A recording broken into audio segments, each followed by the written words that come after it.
तो दोस्तों नमस्कार, स्वागत है आपका मेरा YouTube चैनल नागरजी द सॉल्यूशन में। दोस्तों मैं आज आपको कुछ ऐसा तरीका बताने वाला हूं जिससे आपका मोबाइल ख़राब ही ना हो। क्या कारण रहता है कि हमारा मोबाइल बार बार ख़राब हो जाता है और हमको रिपेयर करने के लिए ले जाना पड़ता है। मैं कुछ ऐसे पॉइंट्स आपको बताने जा रहा हूँ, अगर उन पॉइंट्स को आप लोग ध्यान रखोगे तो शायद आपका मोबाइल ख़राब ही ना हो। ये पॉइंट्स कोई नए नहीं हैं, आप सभी लोग इनको जानते हैं, बस मैं आपको याद दिलाना चाहता हूँ। अगर ये पॉइंट्स आपको याद रहें तो शायद आपका मोबाइल लंबे समय तक ख़राब ही ना हो।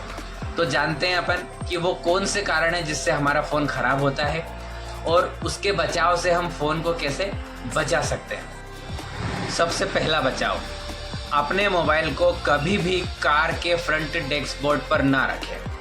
दोस्तों हमने अक्सर देखा गया है कि मोबाइल को हम कार चलाते समय हमारे डैशबोर्ड पर रख देते हैं। वहाँ पर दोस्तों धूप आती है और धूप का टेम्परेचर बाहर के टेम्परेचर की अपेक्षाकृत कार के अंदर टेम्परेचर कई गुना बढ़ जाता है, जिससे हमारे फ़ोन को ज़रूरत से ज़्यादा हीट लगती है और हीट लगने से हमारे मोबाइल की डिस्प्ले का पेस्टिंग उखड़ जाता है। आपने देखा होगा उसकी डिस्प्ले मोबाइल से बाहर आने लगती है। तो उसका एकमात्र कारण है कि हमें धूप में फ़ोन को नहीं रखना है, जहाँ तक हो सके कार के डैशबोर्ड पर तो बिल्कुल भी नहीं।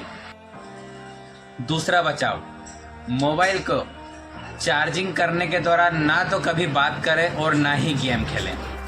हमने ये भी देखा है कि फ़ोन को हम चार्जिंग करते समय बात करते हैं, इधर उधर मूवमेंट करते हैं, या छोटे बच्चे चार्जिंग लगाकर गेम खेलते हैं। ऐसा करने से भी मोबाइल जल्दी ख़राब होता है। उस मोबाइल की charging socket maximum time damage हो जाती है, या फिर उसकी चार्जिंग सॉकेट से ओवर वोल्टेज या लो वोल्टेज जाने की संभावना रहती है, जिससे हमारे फ़ोन का परफॉर्मेंस डाउन होता है। तो जहाँ तक हो सके हमारे फ़ोन की चार्जिंग की केबल एक ही होना चाहिए। तरह तरह की केबल से फ़ोन चार्ज करने पर वोल्टेज वेरिएशन आता है, किसी में हाई वोल्टेज होता है, किसी में डाउन वोल्टेज होता है। उस वजह से भी फ़ोन का परफॉर्मेंस ख़राब होता है। तो कोशिश करें एक ही चार्जिंग केबल से फ़ोन को चार्ज करें। ज़रूरी होने पर या चार्जिंग केबल नहीं होने पर ही दूसरे केबल से चार्ज करें। एक और ज़रूरी बात दोस्तों, अपने फ़ोन को 24 घंटे में एक बार स्विच ऑफ करके स्विच ऑन ज़रूर करें।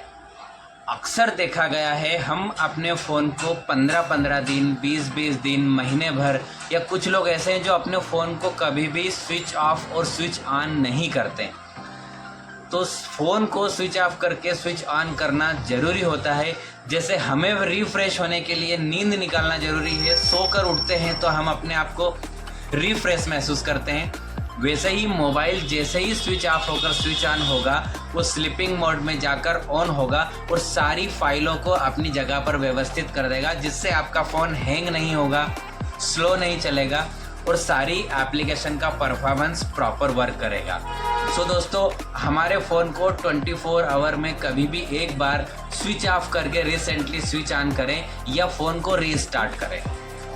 एक चीज़ और दोस्तों, हमारे मोबाइल को कभी भी TV, fridge, washing machine, speaker या होम थिएटर के ऊपर ना रखें। इनमें मैग्नेटिक इलेक्ट्रॉन होता है जो हमारे मोबाइल के फ्रीक्वेंसी को डिस्टर्ब करता है, हमारे मोबाइल के फ्रीक्वेंसी को कमज़ोर करता है।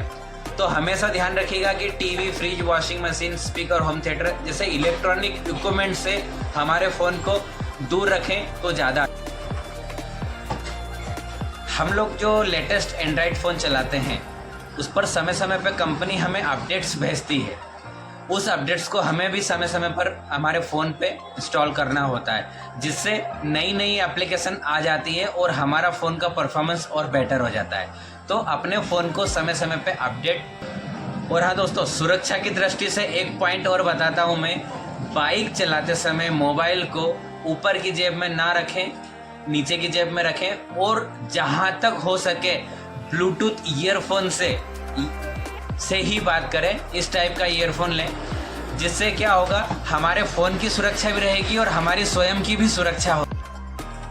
एक ज़रूरी सूचना दोस्तों, अपने आसपास सफाई बना के रखिए, पशु पक्षियों को पानी दीजिए, पानी का व्यर्थ इस्तेमाल रोकें, क्योंकि जल है तो कल है।